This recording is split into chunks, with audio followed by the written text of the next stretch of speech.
tuned in to the OSINT podcast. Hi, everybody, and welcome to another episode of the OSINTcurious Webcast. This is not going to work. My name is Micah Hoffman, and I am here. That's even worse. Micah Movember Hoffman. Well, luckily it's the 1st of December, so That's right. You can shave now. I can shave, and I shave really quickly. Yeah. Oh, welcome to the show. Welcome to the show. For those of you that were watching or listening on the podcast, I just ripped my beard off. It was tragic and Dramatic. Dramatic. Mm-hmm. Welcome to the webcast and podcast. So good to be with everybody today. I'm joined by my guests here, Nico, Dutch OSINT guy. Hi, everybody. I got Sector 035. Hi. And last but certainly not least, co-host Kirby Plessis. Hello. Welcome, everyone. Welcome. And we are joined by several attendees that are joining us live on our Zoom platform. Today, we're going to do a little bit of something different. Nico, do you want to describe what we're going to do? Because I think this is a cool idea. Well, I came across a tweet last week from Sin Windy, and he tweeted his favorite Google dork. And I was like, that may be a cool idea to ask all of our listeners and viewers to send their favorite Google dork. So your favorite Google search with maybe a semicolon or a PDF operator or whatever you do, and share it with the hashtag OSINTcurious. So we can collect them, we can learn from them, we can share it with the community, and maybe put it up on a blog post so that others can keep learning from it until the end of time. So people, we challenge you. Share your favorite Google Doc with us with the hashtag OSINTcurious. And I will make sure I will share a few of my own. Awesome. So why don't we start with you, Nico? What is one of your favorite Google dorks? And you're going to have to tweet this out too, of course. Well, a few years ago, I already tweeted it out. I really like to search for PDF and Excel format documents with domain extensions like .gov or .mil or those top-level domains of government, military, and find those juicy, secretist documents where you can learn from or not. It's just something I like to geek out on and read papers that you were not supposed to read, but they're still out there. So somebody either made a mistake or, I like those. And I also like looking for, in general, I just like looking for documents, I guess, because documents have, they share phone numbers, they share email addresses of, for instance, companies, but also financial reports from companies. I like to search for those. So you can think of maybe annual report semicolon your domain of interest, maybe a large company, as well as has to be a file type PDF or doc or docx, something like that. I like those. I'll share a few this week on my Twitter. What about you, Kirby? I love looking for Excel spreadsheets, kind of like he said, but to kind of move off, since I don't want to double up, here's another one that I really like, and that is looking for when you have pretty unique username, maybe you already know an email address and the beginning is pretty unique, to search for other email addresses like that. So for example, if you have somebody who's using, a Proton Mail and they have the beginning and their username is pretty unique, they probably have a Gmail, they probably have a Yahoo or an old Hotmail or whatever, maybe with the same beginning username for it. So I'll put it in quotes, put an asterisk in place of, the at and whatever, and then end it with a com. And sometimes you'll come up with a hotmail.com, gmail.com, those other free emails that have the .com. So nice. And that's helpful for user enumeration too. That's terrific. Right.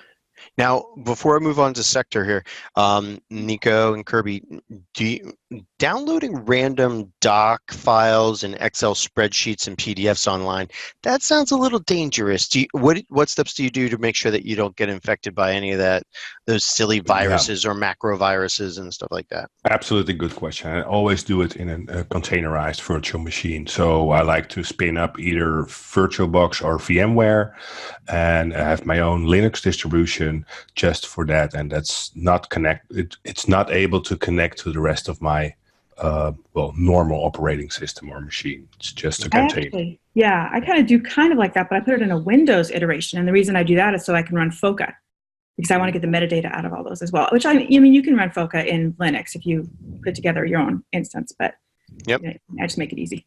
Cool. What about you, Sector? Yeah, I already tweeted my answer back in the day to Sinwindy. And that was the extension SQL, and in text, PHP myadmin SQL dump. So just there's still 20K search hits on Google, just SQL dumps with lots of nice juicy information in there. And for those of you that don't know what SQL dumps are, they're a standard structured query language. That's the database, the language that databases uses. So when databases use to store their data. So when you have a database of phone numbers or emails or forums, and you want to save all that stuff from the database, you export it to a file, name it .sql to say, hey, this is a SQL file, and then you store it. But that should never, or in most cases, not be retrievable by Sector 035. And that's what you're finding, right? That's one of the things you find. The other way that an SQL file is being used is to create a new and empty database. So that's another hit you will get when you Google for this. Yep. Wow. Cool. All right, so I actually just tweeted out mine live, and I like looking at social media posts and social media platforms and other platforms where people mess up the permissions. And one of those, my good friend, you guys might know her, Kirby Plessis, introduced me to. It's Trello. Turns out that some people use. Oh, go ahead, Sector. No, Trello. That's awesome. Site Trello.com and use that site board. Yeah. You can also use quotes and say password or username. Yep, exactly. Just have a look how much you get back. So Trello is a to-do list, and some people make their boards public instead of making them private. And when you look at people's, when you find it with a Trello.com /boards, or just what Sector was saying with just a keyword after the Trello.com, you'll find people's personal stuff that they have published to the internet. The funny thing, though, is Trello is by default, it makes the boards private. So they did that to themselves, probably to share it with family members or something, who knows, but. Yep, and it's indexable, so that's not so great. And there's a whole bunch, I mean, we don't want to pick on Trello or anything, but I mean, it's really not Trello's fault. They're making, they're giving people the ability to share it. Yeah, exactly. And we're just finding things that should. I think in my class, one of the things that we look at is people's Google calendars that they've made public by accident or on purpose, and with simple Google Dorks you can pull that down. And of course there is the Google Hacking Database, which is on exploit-db.com. Be careful, some firewalls and web proxies note that as a hacker website or an exploit website or a malicious website, because it does have live exploits on it. But one of our listeners here, this is, let's see, Access OSINT, has posted in the chat that in URL :ASPX, quote, search will allow you to find some really cool things as well. And of course, ExploitDB has it. I have another one for you that I just want to mention because it's going through Instagram and TikTok like crazy, because and that's like younger people have discovered this Google Dork and it's super popular right now. you can make things public on Trello. You can also make things public in your Google Drive. So they're going through Google Drive looking for videos and stuff. So you don't even need to go, look for like BitTorrent or whatever anymore. You search for site:/Google Drive or drive.google.com or whatever and look for the movie of your choice. And it may be sitting there in somebody's public repository. Yeah, I think that was one of the Sinwindy the things that he shared. Yeah, was either docs.google.com or drive.google.com. But yeah, but you can do that with Dropbox and all the other storage platforms as well. Yep, because these are indexed. Cool. Well, thank you, everybody. And like Nico was saying earlier, we want you to stay in touch with us throughout the week, throughout the month. Go ahead and give us your favorite Google Dorks. Remember to put the hashtag OSINTcurious on there, and we'll take a look at it. And maybe we'll compile a list, Nico, or something like that, and make it into a blog post. Yeah, we'll collect them. We'll think of something. Okay, cool. All right, before we head over to the news, we do have one of our participants here, 85-something, who's one of our regulars, did ask a question that I'd like to just pose to you people here, especially for Sector and Dutch, since you are over in the EU. The question is, 85 would be interested in how you handle breach data. I'm guessing how you handle using breach data for OSINT purposes, especially from the European perspective and GDPR and laws.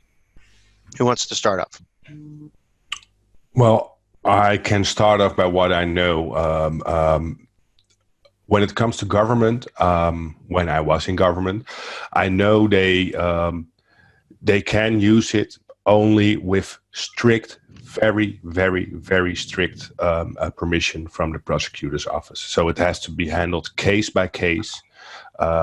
It depends on how heavy the case is, so how big of an impact it would have on someone's privacy, and that depends on the suspect's privacy. How much can we violate it to find the truth? And that depends. Well, if someone just stole a Snickers bar, you can imagine he won't allow it. But if someone is ready to plan a terrorist attack and the evidence is already overwhelming, then it could be allowed in specific cases. And when it comes to storing the data, well, it has to comply to GDPR laws. So you can store it, but within certain times it needs to be hashed, it needs to be anonymized. It depends, yeah. And it also depends on if you're a government or just a normal company. So there's some differences in there too. I don't know if Sector has any other opinion, but this is just what I know from doing this. No, that's absolutely correct. GDPR regulations are very strict. Government and law enforcement regulations are maybe even more strict. So, yeah. Okay. With me, I also saw a second question, because there was also a second question about what about the open elastic search databases online, because there are tons of them. Yeah. Can you tell people what elastic databases are, or what they're used for? Elastic or Elasticsearch is it's a big data solution that you can use to query structured and unstructured data very easily with a special query language. But a lot of people have them connected to the internet, and you can easily find them. If I recall correctly, port 9300 from the top of my head is the port that they use to connect to it.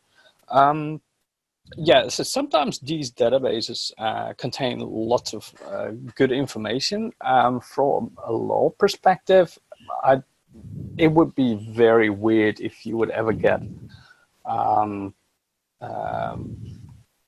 if you would get approval to maybe dive into that, unless there's a very good reason, because by law, you should not be able, well, you can expect not to be granted access to that, even if they have the doors wide open. So it would be kind of illegal to do that, probably for law enforcement. Correct me if I'm wrong, Nico. From a journalist or private researcher perspective, I'm pretty much game. I'm pretty much game. So ethically and personally, you think it's okay to use breach data for open source intelligence, but professionally, there may be a difference there because it's not just your ethics and your morals and your legal obligations, but it's your companies or the governments. Is that accurate, Sector? Kind of. It's more of a gray area. Okay. It totally also depends on what I'm researching. If I'm researching crimes against humanity, then that gray area shifts very easily. When I'm just looking for, I don't know, for a person, for whatever reason, I'm probably going to abide the law a little bit more. So it also depends on the reason why I need access to that. Okay, let's shift over to Kirby. What are your thoughts on using breach data for open source intelligence? Yeah, I was following the discussion, and I know that there's been some other kind of private discussions. My opinion, I don't think that necessarily the people who are using it more actively are bad, but I generally will not host any. If it's out there and I can search for it at the moment of my investigation, then I'll use it for the investigation, but I'm not going to make my own repository of it. Yeah. Sorry. No, go ahead, Nico. There's one thing which I really hate is those data hoarders who will pay hackers for breach data, which essentially helps them or makes them more eager to go out and hack more, right? So that's something which I really, really am opposed to paying for stolen, leaked, breach data. See, I won't pay for it, but I can see where some organizations, why they would. Because, for example, if you're going to be, there may be no other way to get it for a certain company, right? They want to find when their stuff, like their credit cards or whatever, are breached. I can see where they're going to go and buy it. And regardless of whether it's like encouraging or not, in their case, it's going to be like, my group is safe. I don't like it. I don't like the encouraging of it, but I can see where the rationalization would be. Yeah, I'm a little torn as well. Personally, I figure this information is out there. Most of the information's out there in some form or fashion. If I just took the time and the effort and had the storage space and the Elasticsearch or something else to index and be able to search all that data, I could collect all that data myself. But there are places out there, and I'm not going to mention the sites, but there are breach data sites out there that host this data, and you pay them a little bit of money per week, per month, per year, and you can run simple searches. It makes it so that you don't host that stolen data on your system, but it also does perpetuate the, hey, we're paying for stolen data, which can absolutely alter some investigations. So I always caution people to be careful before you use it. You might be okay using it personally, but professionally, be very careful before using it. Make sure everybody is okay with it. Yeah. Any other questions on breach data? No. All right. Cool. Then why don't we go ahead and shift to looking at some news from around the world. Now, first thing we're going to do is highlight some of our new Patreon. This holiday season is coming up, and if you would like to donate to our project to keep it up and running, to help us keep the lights on and stuff, we do have a Patreon on our website, osintcurious.us. This month, and it's been a month since we last did this, we want to thank Peter Wolf and OSINT_research for their Patreon donations, and as always, OSINT Combine, SANS Institute, and Hunchley. All right, let's get into some big stories on hate groups and white supremacists. And for this, I'd like to turn the mic over to my buddy Dutch OSINT guy for him to go for it. Well, it has been like a hectic month almost. The Iron March breach came out or leaked on the internet, and I think practically the whole OSINT landscape tumbled over it.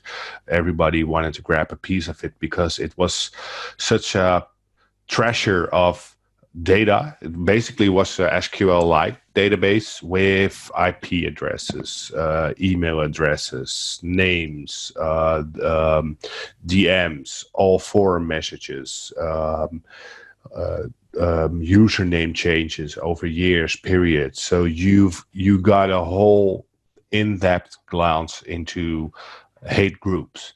And Bellingcat also looked at this data, but they decided not to do an article immediately about it, but to tell the world how you could, in potential, go through all of this data and do your own research. So they just gave you some pivot points, or at least some pointers how to look at the data and do your own analysis. So because this is such a large amount of data, you can answer so many research questions with this. Just maybe how many per language were in there, how many per country, how many can I bring back to from a handle to an actual person, how many of there were in the military in your country or in my country or whatever, of how many have like these sensitive positions and on a down low are at least Nazi orientated. So there's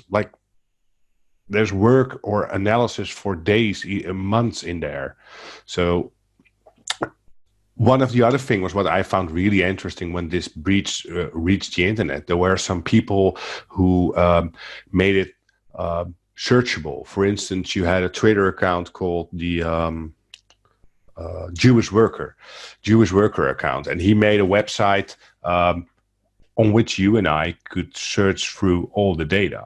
But the far right people didn't like that. So they all reported his Twitter account to get him suspended, but also DDoSed his website all the time. So you saw that, well, you had left activists, you had right activists, and you had just open source intelligence people in general all wanted to at least have a look at it or stop it. It was a really interesting time for me to see, because there are breaches every day. We just talked about it, leaks, but this one gained a lot of traction.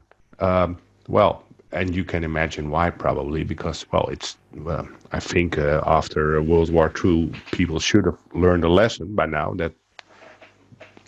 But still, it was an interesting time, and for me, it was just really interesting to see how people did their own analysis on it. But also, we had, for instance, Matt, who made another blog post on how to sift through or at least bulk extract SQL-like databases. So he looked at the leak also, but his brain said, well, why don't I teach people how to do some bulk extractions of these pieces of data? If you, for instance, want to have all the email addresses, or you have, for instance, you want to have all the phone numbers in there, or whatever you can think of. If you can extract it, he teaches you with bulk extractor how to do it, which I found really interesting because I wasn't that experienced with this tool, for instance. Yeah, that tool wasn't even on my radar until Matt. This is Matt Edmondson, the SANS instructor and just awesome defer OSINT dude. Yeah. So it was that all of this happened because of one breach, and even today, Matthias Wilson made a blog post. Pivoting off the Iron March breach, it said, well, there was a breach, but now maybe you want to look into far-right groups even further or deeper. How can you do that? What are the keywords? Which platforms are they on? What are the unique identifiers for these groups? So what are the weasel words they use every now and then to start looking for them? So I think it made a lot of things loose within the OSINT landscape, and people, their brains start like really rattling and wanted to share their knowledge, which I found really interesting, because in the end, it wasn't really about the far right hate group, because honestly, I think they got too much attention out of this, which they don't deserve. But in general, we all learned how to do some better understanding and analysis on these kind of breaches. Well, and the interesting thing about that is that we were just talking about breach data, right? Breach data doesn't always have to be victims that are just normal people in the world. It could be victims that are, the breach data could be for targeted websites that are hosting hostile information or hate group information or other things that once it makes it to be public, it opens up a world of other opportunities. And this one just came out today from the New York Times, where they used some data that hadn't been necessarily open until very recently, and they compiled they essentially took information about plane spottings over in Syria with bombing locations, with physical locations, with cockpit recordings from Russian planes. They put all those together using timelines and other things, and they made a very compelling argument that the Russians were bombing civilian targets over there in Syria. So sometimes the OSINT data that is breach data can help us find atrocities and understand situations. Yeah, kind of ripping off of both of what you said, that these two types of breach data let other people show us what they can do with it. So, for example, the stolen, credit card data or personal data from people, you're not going to have a lot of people diving in and kind of like showing the world what can be done with this data. But then you get certain other types of data that people morally wrong, ethically wrong, something, enemy of the state or whatever it is, whereas the actual breach data isn't considered, for whatever reason to be bad. And so you kind of get an idea of what you can do with it. So, yeah. I think it's important to understand that, when people think about breach data, they're usually thinking about those data dumps from usernames and passwords from Yahoo or LinkedIn or other things. But breach data can be any database that was broken into, or it could be stuff that was, like we talked about in our very first segment, you could Google dork for the SQL database stuff that Sector was talking about, and then that's now open out in the public. Yeah. So some of this is... some of the breach data is not necessarily breach, it's just unprotected data, I guess we could call it. Even the Trello or Google documents data. It's basically deep web information, right? It's not indexed. Yeah. Yep. Well, yeah, okay. The one I just mentioned was indexed, but... Yeah. Except what you said, Kirby. Yeah. I think at this point it might be a good idea to congratulate Bellingcat and Nico as Bellingcat's representative here. I will congratulate you on the International Emmy Award that Bellingcat got recently, this past month, for their amazing work, the truth in a post-truth world. So congratulations. Yeah, thank you. It came really unexpected. It was before my time when I joined Bellingcat, so I wasn't in the documentary, so maybe a next one. But it was the team was really not expecting the Emmy, and it's really cool to have an Emmy now on our names. Yeah, that is very cool.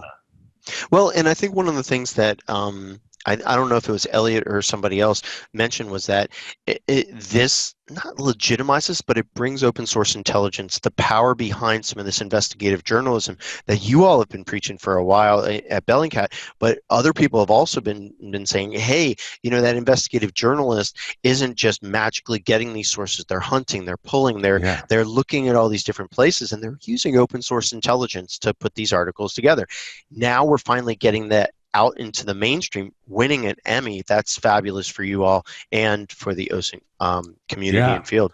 So especially that one, because people still tend to see us, well, especially the outside world tends to see us as this, let's say, attic room amateurs who just like to search Google a few hours a day. But this is a profession. We do this hardcore, 24/7, structured, and we learned this by doing, and we also followed classes. We are professionals. So what you said, it feels like some recognition. Christian Tribert really said that well. Yeah, finally we got some real recognition for being open source intelligence specialists.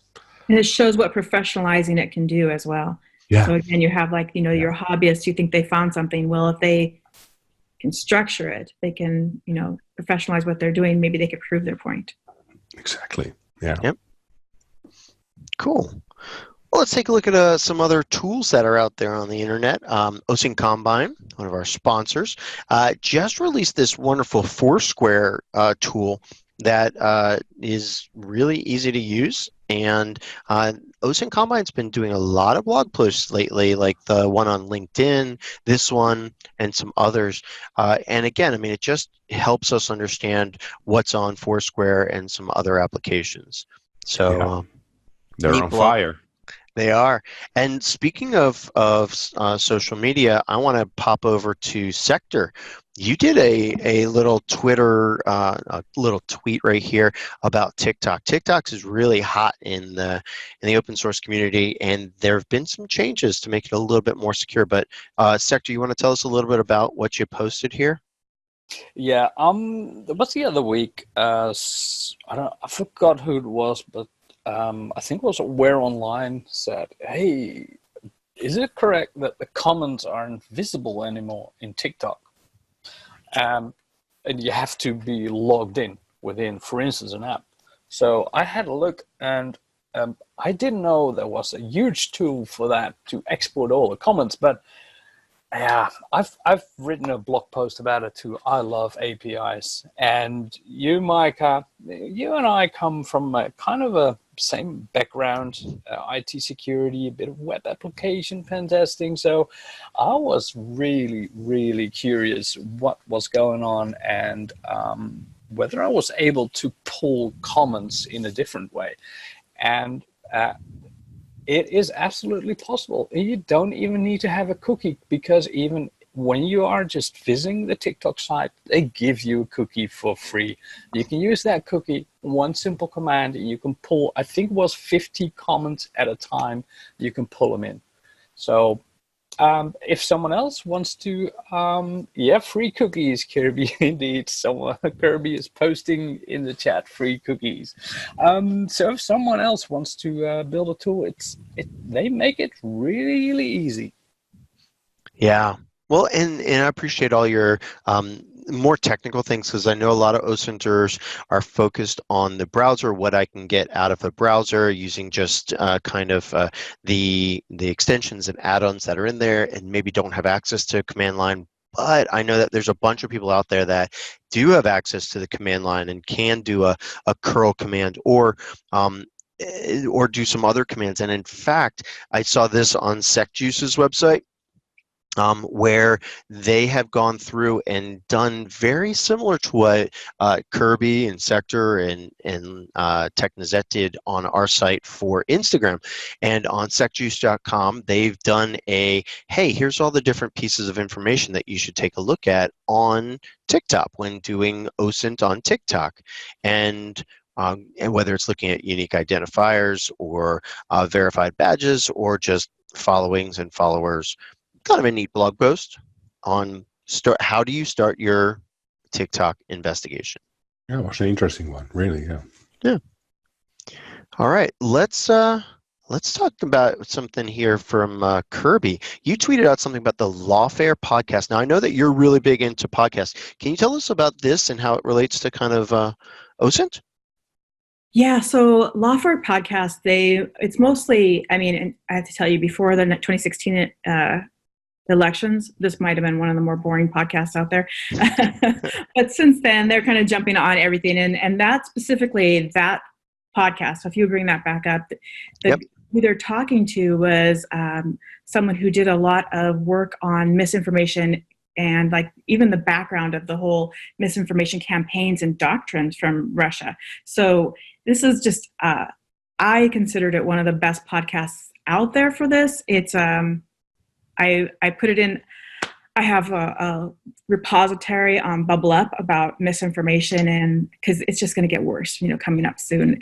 So this is one of the key pieces I think that anyone who really wants to be kind of tracking this misinformation should listen to, because he gives a lot of tips on what to look for, the different doctrine, like the actual methods, and to kind of follow back those methods to see what else is out there. It's just really, really good. And for those of you that are listening to our podcast, this podcast that Kirby's referring to is the Lawfare Podcast, Lawfare Podcast. And the title of this episode is Ben Nimmo on the Whack-A-Mole Game of Disinformation from November 21st, 2019. Really neat, Kirby. Thanks. Now, I think going back to Nico, I think you were the one that brought up this article from First Draft News on the not-so-simple science of social media bots. Yeah, it basically tells you step by step how you can detect bot behavior or troll behavior or discrepancies in behavior by a group of similar not human accounts. So could be, but not all bots need to be bad, right? But I found it really interesting to see. It has a lot of background and also academic background papers on people who've done research about the whole bot landscape that has been on the rise for the last 5 to 10 years, and especially the last 2 years, it really has become like the talk of the town, like every day, everywhere almost, or at least where I come. Maybe I should hang out in other places. No. That's possible. Yeah, but I found it really interesting because a lot of people, especially when I do lectures or talks, people come up to me afterwards, and almost every time I get 1 or 2 questions about how to detect bots or bot networks. I think looking at this blog post from First Draft, you'll get enough information to start making sense of how a bot or a bot network can work, as well as academic research. So the post by itself is pretty long, but when you click all the links which refer to the academic research and all that kind of things, it will take a few days to get it all in and digest it. And it's really interesting. I found it really, really interesting to learn a lot more about bot behavior. Cool. Yeah. Thanks, Nico. All right, let's switch back to the world of the podcast. Here we have Chad Loader, or I guess it's Loader, from Twitter. He noted that Apple introduced a feature in iOS 13 that automatically transcribes and indexes every podcast episode so you can do a full text search. Has anybody actually done that, Kirby? Have you used these? I haven't. And I'm a podcast addict, but I have not really done a lot of the searching of the transcripts yet. I love the idea that you can. Absolutely. But cool. I haven't yet. Yeah. Something to look into. And this is the actual article right here on cultofmac.com. And we'll take a look at that, or we'll put that in the show notes. Now, one of the other social media platforms that people go on is Snapchat. And Snapchat is doing something very similar to what Facebook did. Nico, I think you noticed the Facebook ad tool that was out there where you could, without an account, pull down information about demographics of what ads were delivered to what places. Carl Jack Miller on Twitter tweeted out something this past month, and he mentioned that Snapchat has a CSV that you can pull down with the same type of information. Really interesting. Has anybody taken a look at this file yet? Yeah, I pulled them all down. It's from the last 3 years, and I threw them into Gephi, and I compared them to what I immediately did was compare it to the information I pulled from Facebook to see if there were similarities in time and companies trying to target their campaign in the same time zone, but targeting a different platform. And what I noticed, there's a real difference between the two platforms, and that I found really interesting. And also it makes sense because Snapchat, at least in my opinion, is more and more used by the younger generation. And Facebook is more for the older people. So you have a different type of interest. But still, it was interesting to see certain groups target a same audience with a different narrative. So, but also it's interesting to see some firms have like names, which I like was, what's that firm buying for $4,000 of advertisement? So there's some research in there still, because there are some strange company names in there which I would like to dig into just to get a better understanding of who's buying advertisements on Snapchat for which narrative, and are they as honest as they look. Right. So maybe those are shell companies or other companies that are fronting for some other organization. Yeah. Interesting. Cool. All right. Now we're going to get into two of our last pieces of news here. One is Vortimo or Vortimo. Yeah. And I had to come back to that because I called them out, right? Called them out. I was like, well, there are so many buttons you need to tell people how they worked. And well, yep. Did he make some tutorials? He made 2 tutorials which were really in depth and really good, and now we get a better understanding of Vortimo. So I just wanted to say thank you. I really appreciate you that you took the time and tell us how it works, Vortimo. So people, if you want to know, check it out. I love the time stamping as well. Yeah, so you can jump to right where you are. So you don't just look at this 40-minute thing and be like, what? Right. Mm-hmm. Nico, can you just briefly mention what Vortimo is? Well, Vortimo basically sits in your browser and it records your research surfing behavior, and you can tag persons of interest. You can label things which are interesting for you. It can highlight stuff which you want to have highlight to get a quicker glance or understanding of what you're looking for. Yeah, you can take notes, tag things, everything. So yeah. So similar to Periscope, Punchly, and it's a typical Layfire? OSINT tracking your information and reporting tool. Okay. Yeah. Cool. And it's in beta still, right? Yeah. Yep. Okay. Awesome. Last thing here, and I'm throwing this in, I'm going to be asking you for your comment on this, Kirby, since I know that you are an SEO person. Search engine optimization. This is a website called app.samuelschmidt.com, and the application is called Through, THRUUU. It's a search engine response parser or search engine response page analyzer. You type in something here like osintcurious. I'm just going to throw it in there.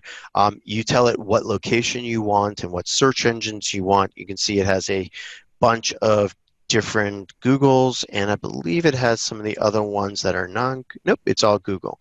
And then what it will do is it'll pull up information. Now, once you click on the information the response pages, it will show you information about the pages that those refer to, including meta tags and headings and other things. And then as you scroll down, it analyzes that information even further. Kirby, do you have any thoughts about this? I thought this was just neat. You're muted right now, just to let you know. Sorry. Okay. Okay. So I do have some thoughts about it. For the regular OSINT person who's not trying to make their pages come up to the top of the page, they may think this is not useful to them, but I would argue it is. If you learn about SERP, then you're going to learn about why certain pages come to the top, and you're going to be able to search better for the pages that maybe don't come to the top. So you know how to focus your searches. So right now, I mean, you're seeing these keywords and that sort of stuff. If we go back up toward the very top, you may, in that listing right there, you may be able to see, you know, which one came to the top and then kind of why over on the side. So I haven't used this specific tool, but there's a bunch of other tools that I do use for this sort of thing to kind of help me learn what comes to the top. And there's another case for it as well, privacy. Say that you have one of your results in there that you don't want people to find. Go in there, find out why it's ranking so high, figure out how to beat it and push it back down, right? Why is Dutch OSINT guy? Oh, nothing. I didn't know I was still sharing that. Okay. Sorry. Yeah. There's a bunch of these type of SERP tools as well, or even keyword tools to help you, you know, identify which keywords are going to come to the top. There's a lot of them out there. My favorite, I think, like Uber suggests is a good keyword tool. There's Okay. some other things like this. Yeah. Cool. Mhm. All right. Well, that's all the news we have. Kirby, Dutch, Sector, do you have any other news you want to throw out there? Nope. Not at the moment. I right. did just post about our challenge for the Google Dorks. We're getting some replies, so hopefully people will Nice. get on that. Very cool. Mhm. All right. Then let us go ahead and mention one other thing as people are starting to think about holiday shopping. We at OSINT Curious Project are going to be having a Redbubble store once they approve us to have that store, where you can get our OSINT Curious logo placed on a variety of products, from clothing to stickers to other things. Instead of having to meet us in person to get your OSINT Curious sticker, you'll be able to go to redbubble.com and get your own. Please stay just watching our OSINT Curious Twitter account. We will tweet that out, and I'm sure we'll hit it up on other social media platforms as well. All right, with that said, how about we transition into shameless self-promotion? Nico, why don't you tell people anything you want? Again, people, share those Google Dorks. Hashtag OSINTcurious. Keep in mind, try not to share the malicious ones or the strange ones. Just the friendly Google OSINT for good ones. Okay. It's wise words there. Should we put, and remember to put hashtag NSFW if there's any ones that might pull back some things that people shouldn't be looking at work. All right. Thanks, Nico. Kirby? I have a class coming up in Florida, and that's going to be the second week or third week, I think, of January. And it's an open enrollment class. So if anybody's interested, it's for law enforcement and investigators. You can go to either plessis.net/events or send an email at info@plessis.net. Cool. All right, and I will go next here. I've got a couple of things SANS related. Our cyber defense initiative starts off in 2 weeks, and teaching a newer version of my OSINT class, which is going to be really cool. OSINT Techniques from the Twitterverse is going to be there, as well as Ginsberg. He'll be with me in the room. Cool. Also, at CDI, we're going to be having the OSINT person, the missing person CTF from Trace Labs. They're going to be doing a 2-day event for us over there, and there are a huge number of people that are signed up. The people that are taking a SANS class are going to get priority to register for the event, but I think there's going to be plenty of opportunities for people from the community that want to take part in finding missing people for free at the Washington, D.C. CDI event. To participate. Please register. There's a button on the page here, and it'll be in the show notes. And lastly, we have a huge price break in the OSINT Summit. This is an OSINT conference over in Virginia in the United States in February. It's a 1-day conference for just February 18th. After that is training classes, which you don't have to attend, but it's $175 to go to the training class instead of $895. But to do that, you need to enter in the coupon code OSINT POD, P-O-D 20. That's OSINT POD 20 to get a special price of $175 on the Open Source Intelligence Summit. And that's huge for SANS because that price never goes down that low. Yeah. Yeah, it's terrific, and it should be great. I know, Kirby, I think you're planning on being there. Is that right?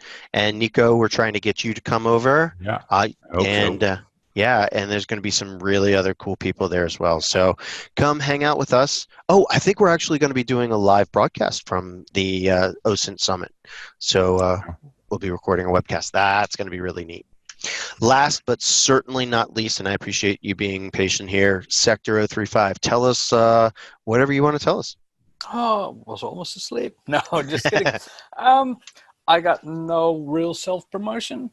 Just wait for another 12 hours, and the new newsletter is being sent out on Twitter and on Medium, and that's about it. Got nothing else planned. Going to take it easy, just like last year. end of December, early January, no newsletter. So get them while it's hot. Cool. And can you tell people that are listening on your podcast what the URL is to your current newsletter? Absolutely. You can find it on my Twitter account at Sector035 every Monday morning. That is 7 a.m. UTC time. And else you can find it on medium.com/week-in-OSINT. Very cool. Thank you, sir. And thank you to all of our guests who have been amazing in helping us to do this podcast webcast and providing us interesting questions and other things. Really appreciate that. And thank you to my co-hosts here, Nico, Kirby, and Sector. Really appreciate you and all the things that you're doing. And please, please, please remember to go ahead and tweet out those Google Dorks that you find interesting and useful. And have a great couple of weeks until we see you again. Stay OSINT curious. Bye, everybody. Bye, everybody. Bye-bye. Bye.